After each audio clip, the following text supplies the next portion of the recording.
You talked about Senator John McCain having personal experience. He was tortured in a Vietnamese prisoner of war camp in Vietnam.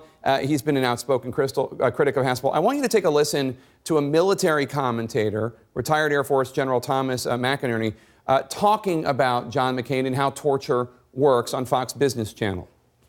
The fact is John McCain, it worked on John. That's why they call him Songbird John.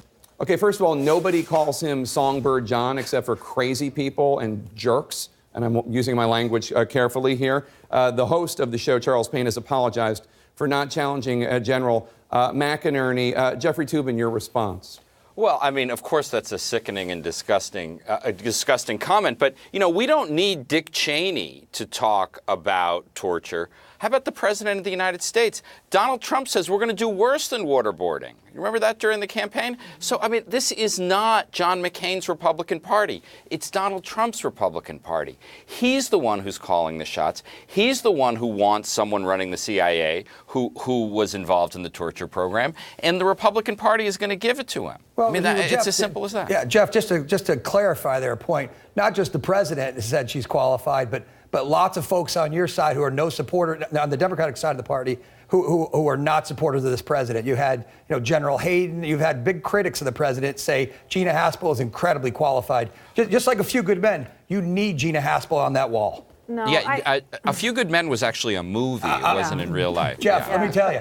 I've been in the military, so has Phil. Let me tell you, you need Gina Haspel. What you need is somebody who can learn from mistakes, and I think you want to know that if this happened again. And, well, she said it, but she said it. Can I finish what I'm saying? Go ahead, Kirsten.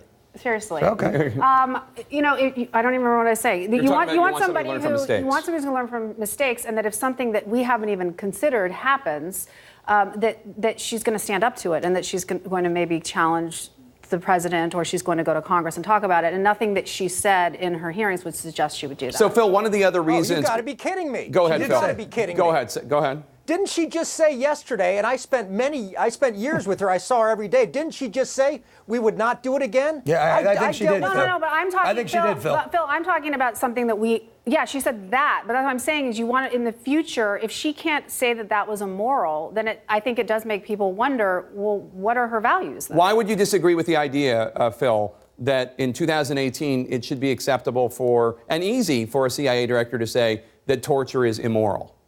Well, torture is immoral. Nobody in my business, including I suspect Gina, would say what we did with torture.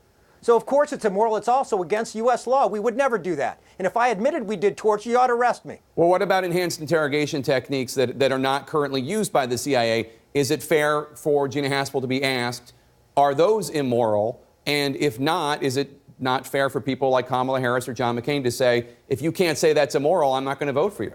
No, I think that's a fair question. If I had answered it in her shoes, I would have said, I don't think what we did was immoral. That said, if you look at her career, and I have the advantage on this panel of spending years with her, the people like me in the business don't look at her involvement in the interrogation program as the most seminal point in 33 years of service. When I watched her, I reflect on what I saw as a person in terms of even-temperedness, and you saw that yesterday, in terms of judgment. Believe it or not, she has a pretty darn good sense of humor. And then you look at what you do know. You saw some of her resume. I know more than you do.